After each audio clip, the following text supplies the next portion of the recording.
O Paraíso Perdido. 1. Nota. Após alguns versículos, colocou-se a tradução literal do texto hebreu, que torna mais fiel o pensamento primitivo. O sentido alegórico dele ressalta mais claramente. Fim de nota. 13. Capítulo 2. 9. Ora, o Senhor Deus plantara desde o começo um jardim delicioso, no qual colocou o homem que formara.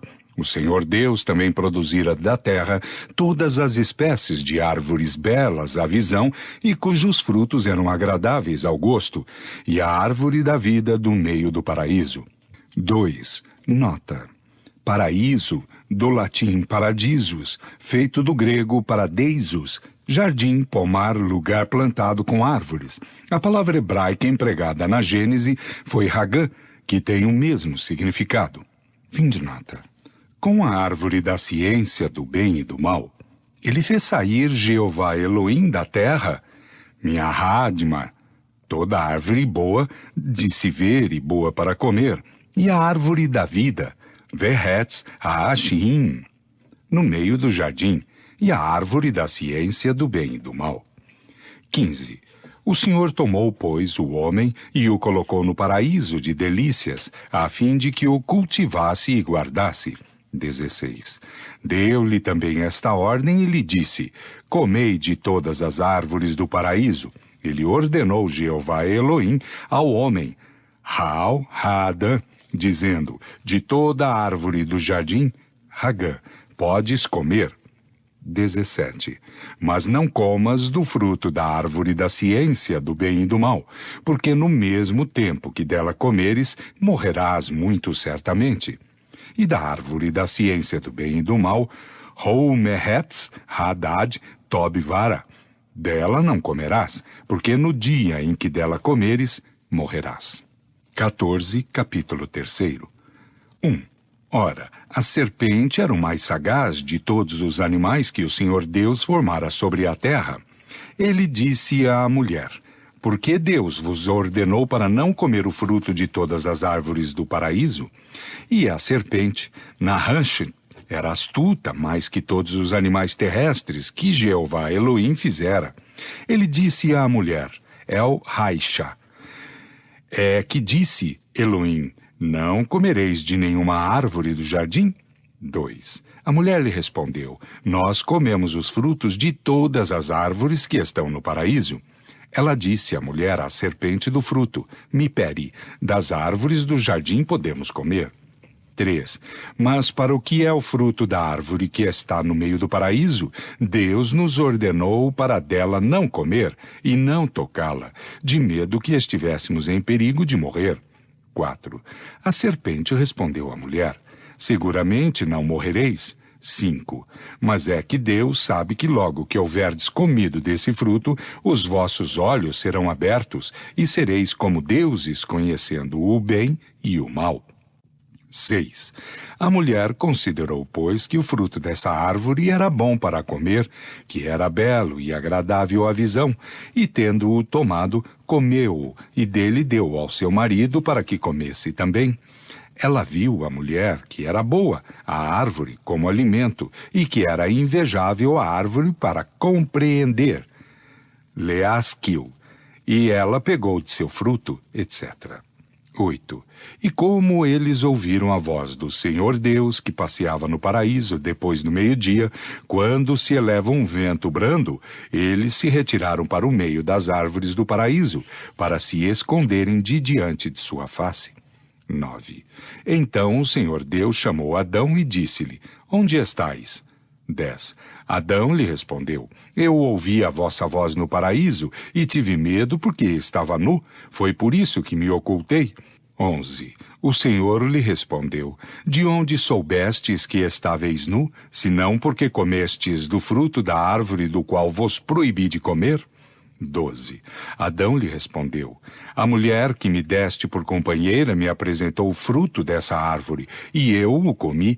13. O Senhor Deus disse à mulher: por que fizestes isto? Ela respondeu: a serpente me enganou e eu comi desse fruto. 14. Então o Senhor Deus disse à serpente: Porque fizestes isso, és maldita entre todos os animais e todas as bestas da terra.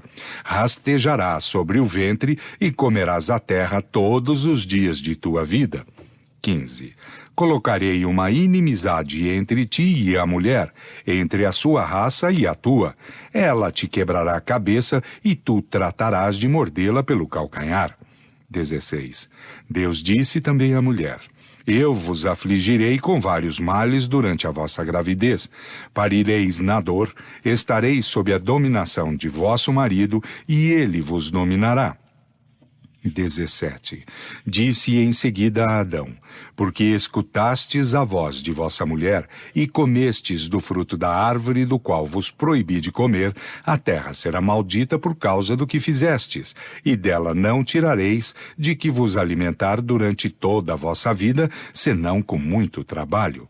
18. Ela vos produzirá espinhos e sarças, e vos nutrireis da erva da terra. 19. E comereis o vosso pão com o suor de vosso rosto, até que retorneis à terra de onde fostes tirado, porque sois pó, e em pó retornareis. 20. E Adão deu à sua mulher o nome de Eva, que significa a vida, porque ela era a mãe de todos os viventes. 21. O Senhor Deus fez também para Adão e sua mulher roupas de peles com as quais os revestiu. 22. E disse: Eis Adão tornado como um dos nossos, sabendo bem e o mal.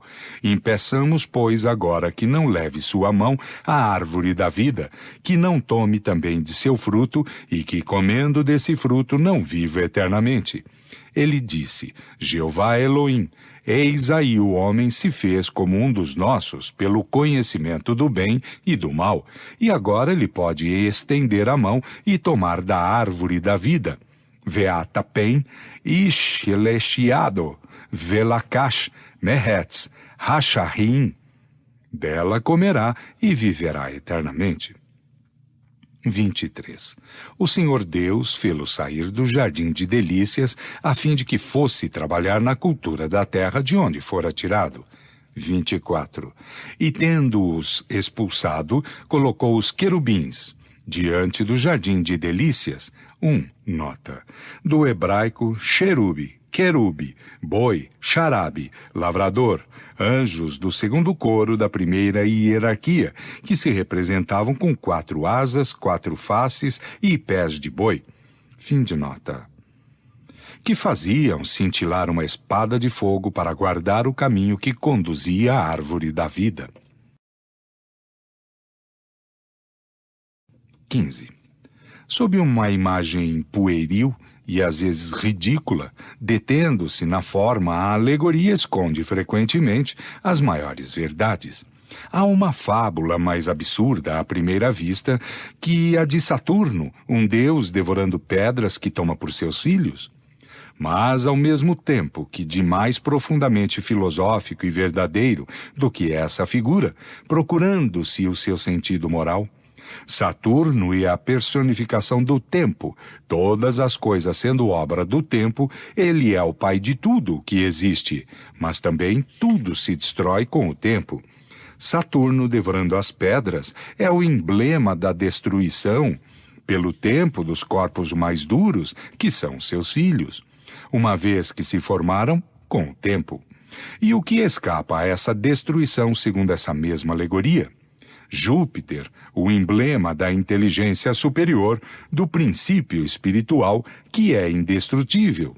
Essa imagem é mesmo tão natural que, na linguagem moderna, sem alusão à fábula antiga, diz-se de uma coisa deteriorada com o tempo, que ela é devorada pelo tempo, roída, destruída pelo tempo. Toda a mitologia pagã, em realidade, não é senão um vasto quadro alegórico dos diversos lados, bons e maus, da humanidade. Para quem nela procura o espírito, é um curso completo da mais alta filosofia, como ocorre com as nossas fábulas modernas. O absurdo seria tomar a forma pelo fundo. 16. Ocorre o mesmo com a Gênese, onde é necessário ver as grandes verdades morais sob figuras materiais, que, tomadas pela letra, seriam tão absurdas quanto se, em nossas fábulas, se tomassem pelas letras as cenas e os diálogos atribuídos aos animais. Adão é a personificação da humanidade. Sua falta individualiza a fraqueza do homem, em quem predominam os instintos materiais aos quais não sabe resistir. Nota. Está bem reconhecido hoje que a palavra hebraica Ha'adam não é um nome próprio, mas que significa o homem em geral, a humanidade, o que destrói todo o alicerce construído sobre a personalidade de Adão. Fim de nota. A árvore, como árvore da vida, é o emblema da vida espiritual, como árvore da ciência, é o da consciência do homem que adquire do bem e do mal para o desenvolvimento de sua inteligência, e o do livre-arbítrio, em virtude do qual ele escolhe entre os dois, marca o ponto em que a alma do homem deixa de ser guiada somente pelos instintos, toma posse de sua liberdade e incorre na responsabilidade de seus atos. O fruto da árvore é o emblema do objetivo dos desejos materiais do homem. É a alegoria da cobiça e da concupiscência. Resume, sob uma mesma figura, os motivos de arrastamento ao mal. Comê-lo é sucumbir à tentação. Ele cresce no meio do jardim das delícias para mostrar que a sedução está no próprio seio dos prazeres, e lembrar que, se o homem dá preponderância aos gozos materiais, prende-se à terra e afasta-se de sua destinação espiritual. 2. Nota. Em nenhum texto o fruto é especializado pela maçã. Esta palavra não se encontra senão nas versões infantis. A palavra do texto hebreu é peri, que tem as mesmas acepções que em francês, sem especificação de espécie, e pode ser tomada no sentido material, moral, alegórico, no próprio e no figurado. Entre os israelitas não há interpretação obrigatória. Quando uma palavra tem várias acepções, cada um a entende como quer, desde que a interpretação não seja contrária à gramática. A palavra peri foi traduzida em latim por malum, que se diz da maçã e de toda espécie de frutas, e derivada do grego melon, particípio do verbo melo, interessar, tomar cuidado, atrair. Fim de nota. A morte da qual está ameaçado se transgride a proibição que lhe é feita. É uma advertência das consequências inevitáveis, físicas e morais, que arrasta a violação das leis divinas, que Deus gravou em sua consciência. É bem evidente que não se trata aqui da morte corpórea, uma vez que depois de sua falta, Adão viveu ainda por muito tempo, mas bem da morte espiritual, dito de outro modo, da perda dos bens que resultam do adiantamento moral, perda da qual a sua expulsão do Jardim das Delícias é a imagem. 17. A serpente está longe de passar hoje pelo tipo da astúcia. Está, pois, aqui com relação à sua forma antes que pelo seu caráter. Uma alusão à perfídia dos maus conselhos que deslizam como a serpente e nos quais, frequentemente, por essa razão, não se confia mais. Aliás, se a serpente, por ter enganado a mulher, foi condenada a rastejar sobre o ventre, isso queria dizer que ela antes tinha pernas e então não era mais uma serpente. Por que, pois, impor a fé ingênua e crédula das crianças como verdades, alegorias tão evidentes, e que, enfalseando seu julgamento, se faz com que mais tarde olhem a Bíblia como um enredo de fábulas absurdas? É necessário notar, por outro lado, que a palavra hebraica nahash, traduzida pela palavra serpente, vem da raiz nahash, que significa fazer encantamentos, adivinhar as coisas ocultas, e pode significar encantador, adivinho. Encontra-se com essa acepção na Gênesis capítulo 44, versículos 5 a 15, a propósito da taça que José fez esconder no saco de Benjamim.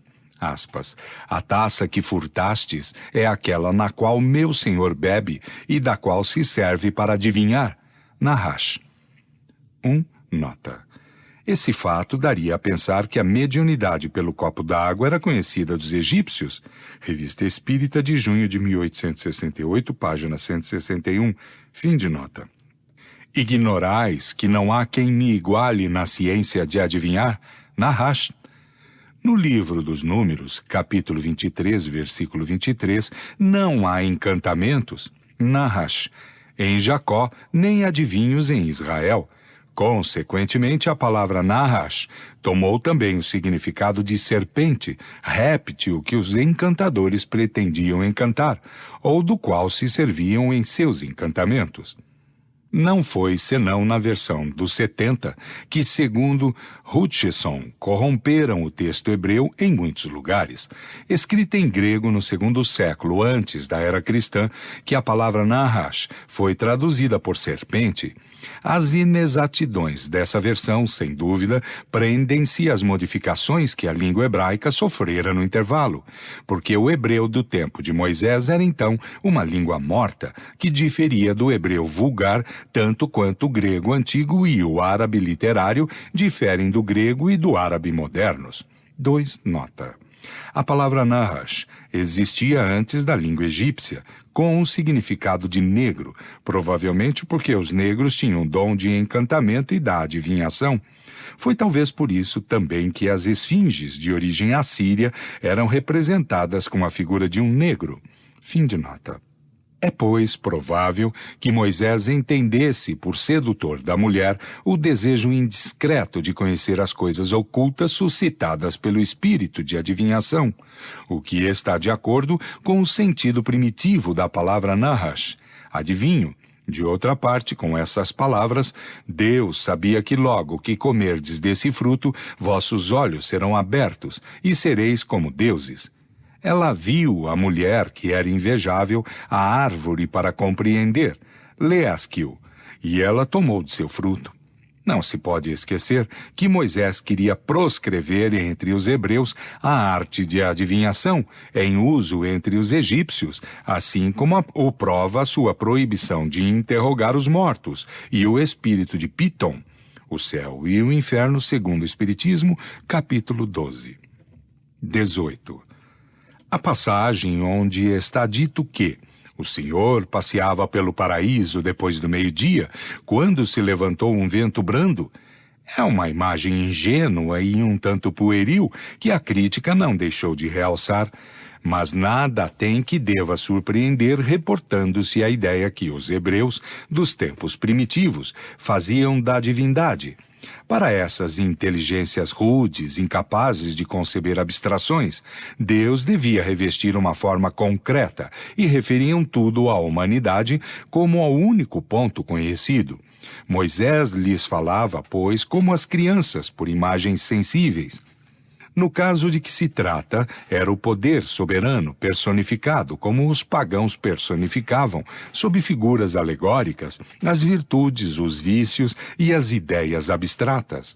Mais tarde, os homens despojaram a ideia da forma, como a criança tornada adulta procura o sentido moral nos contos com os quais a embalaram. É necessário, pois, considerar essa passagem como uma alegoria da divindade, vigiando ela mesma os objetos de sua criação.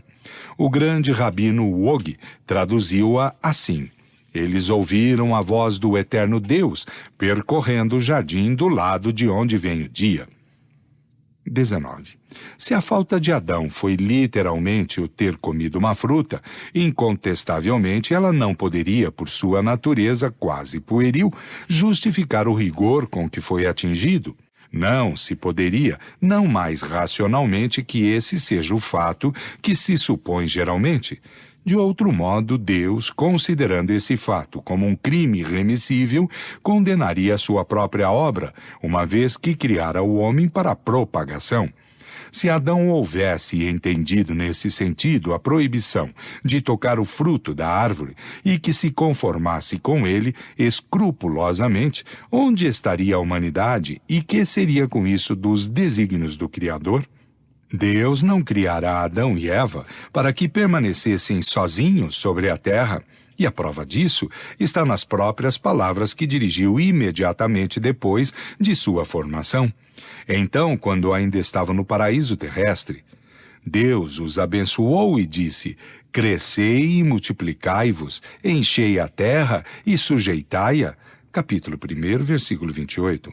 Uma vez que a multiplicação do homem era uma lei desde o paraíso terrestre, a sua expulsão não poderia ter por causa o fato suposto. O que dá crédito a essa suposição é o sentido de vergonha de que Adão e Eva foram tomados diante de Deus e que os levou a se esconderem. Mas essa própria vergonha é uma figura por comparação. Ela simboliza a confusão que todo culpado sente em presença daquele 20. Qual é, pois, em definitivo, essa falta tão grande que pôde atingir com a reprovação a perpetuidade de todos os descendentes daquele que a cometeu? Caim, o fratricida, não foi tratado tão severamente. Nenhum teólogo pôde defini-la logicamente, porque todos, não saindo da letra, giraram num círculo vicioso. Hoje, sabemos que essa falta não foi um ato isolado, pessoal a um único indivíduo, mas que ela compreende, sob um fato alegórico único, o conjunto das prevaricações das quais pôde se tornar culpada a humanidade, ainda imperfeita da terra, e que se resumem nestas palavras: infração às leis de Deus. Eis porque a falta do primeiro homem, simbolizando a humanidade, foi simbolizada ela mesma por um ato de desobediência. 21. Dizendo a Adão que ele tiraria o seu alimento da terra com o suor de seu rosto, Deus simboliza a obrigação do trabalho. Mas por que ele faz do trabalho uma punição? Que seria a inteligência do homem se ela não se desenvolvesse pelo trabalho? Que seria a terra se ela não fosse fecundada, transformada, saneada pelo trabalho inteligente do homem? Está dito, capítulo 2, versículos 5 e 7, o Senhor Deus não fizera ainda chover sobre a terra, e não tinha nenhum homem para trabalhá-la. O Senhor formou, pois, o homem do limo da terra. Estas palavras, aproximadas destas, enchei a terra, provam que o homem estava, desde a origem, destinado a ocupar toda a terra e a cultivá-la. E, por outro lado, que o paraíso terrestre não era um lugar circunscrito sobre um canto do globo. Se a cultura da terra deveria ser a consequência da falta de Adão, disso resulta que, se Adão não pecasse, a terra ficaria inculta e que os objetivos de Deus não teriam se cumprido. Por que disse ele à mulher que, porque ela cometeu a falta, parirá na dor? Como a dor do parto pode ser um castigo, uma vez que é a consequência do organismo e que está fisiologicamente provado que ela é necessária? Como uma coisa que está segundo as leis da natureza pode ser uma punição? É o que os teólogos não puderam ainda explicar, e o que não poderão fazê-lo enquanto não saírem do ponto de vista em que se colocaram. E, entretanto, essas palavras, que parecem contraditórias, podem ser justificadas. 22. Notemos, em primeiro lugar, que se, no momento da criação de Adão e Eva, sua alma fosse tirada do nada, como se ensina, elas deveriam ser noviças em todas as coisas. Não deveriam saber o que é morrer, uma vez que estavam só sobre a terra. Enquanto viveram no paraíso terrestre, não viram ninguém morrer. Como, pois, compreenderiam em que consistia a ameaça de morte que Deus lhes fazia? Como Eva poderia compreender que parir na dor seria uma punição, uma vez que, acabada de nascer para a vida, nunca tivera filhos e que era a única mulher no mundo? As palavras de Deus não poderiam ter, pois, para Adão e Eva, nenhum sentido. Apenas tirados do nada, não deveriam saber nem porquê e nem como dele saíram. Não deviam compreender nem o Criador, nem o objetivo da proibição que lhes fazia. Sem nenhuma experiência das condições da vida, pecaram como crianças que agem sem discernimento, o que torna mais incompreensível ainda a terrível responsabilidade que Deus fez pesar sobre eles e sobre a humanidade inteira. 23. O que é um impasse para a teologia, o Espiritismo o explica sem dificuldade e de maneira racional pela anterioridade da alma e a pluralidade das existências, lei sem a qual tudo é mistério e anomalia na vida do homem. Com efeito, admitamos que Adão e Eva já tinham vivido. Tudo se encontra justificado. Deus não lhes fala como as crianças, mas como a seres em estado de compreender e que o compreendem, prova evidente de que têm um conhecimento anterior. Admitamos, por outro lado, que viveram num mundo mais avançado e menos material do que o nosso, onde o trabalho do espírito supria o trabalho do corpo, que pela sua rebelião à lei de Deus, figurada pela desobediência, hajam sido excluídos e exilados por punição sobre a terra, onde o homem, em consequência da natureza do globo, está sujeito a um trabalho corporal. Deus tinha razão em dizer-lhes: no mundo onde ides viver doravante, cultivareis a terra e dela retirareis o vosso alimento com o suor do vosso rosto. E à mulher, parireis com dor, porque tal é a condição deste mundo. Capítulo 11, número 31 e seguinte. O paraíso terrestre, cujos traços inutilmente se tem procurado sobre a terra, era, pois, a figura do mundo feliz onde vivera Adão, ou antes, a raça dos espíritos dos quais é a personificação. A expulsão do paraíso marca o momento em que esses espíritos vieram se encarnar entre os habitantes deste mundo, e a mudança de situação que lhe foi a consequência. O anjo armado de uma espada flamejante, que proíbe a entrada no paraíso, simboliza a impossibilidade em que estão os espíritos dos mundos inferiores de penetrar nos mundos superiores, antes de tê-lo merecido por sua depuração. Ver adiante, capítulo 16, número 8 seguinte. 24. Caim, depois da morte de Abel, respondeu ao Senhor: minha iniquidade é muito grande para poder dele obter o perdão. Vós me expulsais hoje de cima da terra, e eu irei me esconder de diante de vossa face, e serei fugitivo e vagabundo sobre a terra. Portanto, quem quer que me encontre me matará. O Senhor lhe respondeu: não, assim não será, porque quem matar Caim será punido muito severamente por isso. E o Senhor pôs um sinal sobre Caim, a fim de que aqueles que o encontrassem não o matassem. Tendo Caim se retirado de diante da face do Senhor, foi vagabundo sobre a terra, e habitou a região oriental do Éden. E tendo conhecido sua mulher, ela concebeu e pariu Enoque. Ele edificou Vai-er-Ribone, literal, estava edificando, uma cidade a que chamou Enoque, Enóquia, do nome de seu filho. Capítulo 4, versículos de 13 a 16. 25. Se prender a letra da Gênese, eis a que consequência se chega. Adão e Eva estavam sozinhos no mundo, depois de sua expulsão do paraíso terrestre. Não foi senão posteriormente que tiveram por filhos Caim e Abel. Ora, tendo Caim matado seu irmão e tendo se retirado para uma outra região, não reviu mais seu pai e sua mãe, que ficaram de novo sozinhos. Não foi senão muito tempo depois, com a idade de 130 anos, que Adão teve um terceiro filho, chamado Sete. Depois do nascimento de Sete, ele viveu ainda, segundo a genealogia bíblica, 800 anos, e teve filhos e filhas. Quando Caim veio se estabelecer no oriente do Éden, não havia, pois, sobre a terra, senão 3 pessoas, seu pai, sua mãe e ele, sozinho de seu lado. Entretanto, ele teve uma mulher e um filho. Qual poderia ser essa mulher e onde pudera tomá-la? O texto hebreu diz: ele estava edificando uma cidade, e não ele edificou, o que indica uma ação presente e não uma ulterior.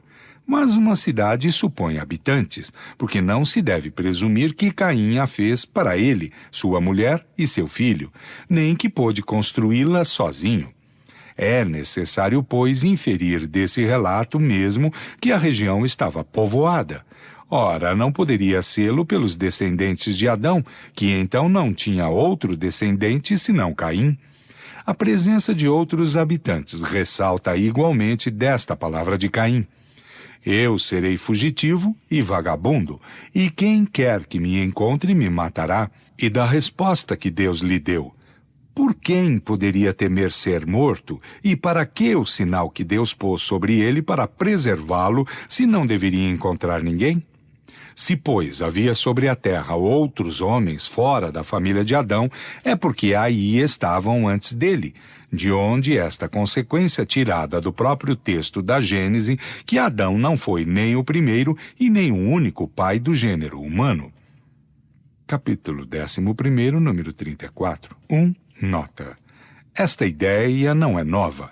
Lapeyre, sábio teólogo do século XVII, em seu livro Aos Pré-Adamitas, escrito em latim e publicado em 1655, tirou do próprio texto original da Bíblia, alterada pelas traduções, a prova evidente de que a terra era povoada antes da vinda de Adão. Esta opinião é hoje a de muitos eclesiásticos esclarecidos. Fim de nota. 26. Eram necessários os conhecimentos trazidos pelo Espiritismo a respeito das relações do princípio espiritual e do princípio material sobre a natureza da alma, sua criação no estado de simplicidade e de ignorância, sua união com o corpo, sua marcha progressiva indefinida através das existências sucessivas e através dos mundos, que são outros tantos degraus no caminho do aperfeiçoamento, sua libertação gradual da influência da matéria pelo uso de seu livre-arbítrio, a causa de seus pendores bons ou maus e de suas aptidões, o fenômeno do nascimento e da morte, o estado do espírito na erraticidade, enfim, o futuro que é o prêmio de seus esforços para se melhorar e de sua perseverança no bem para lançar a luz sobre todas as partes da gênese espiritual. Graças a esta luz, o homem sabe doravante de onde vem, para onde vai, por que está sobre a terra e por que sofre. Sabe que o seu futuro está entre as suas mãos e que a duração de seu cativeiro neste mundo depende dele. A Gênese, saída da alegoria estreita e mesquinha, aparece-lhe grande e digna da majestade, da bondade e da justiça do Criador. Considerada deste ponto de vista, a Gênese confundirá a incredulidade e vencê-la-á.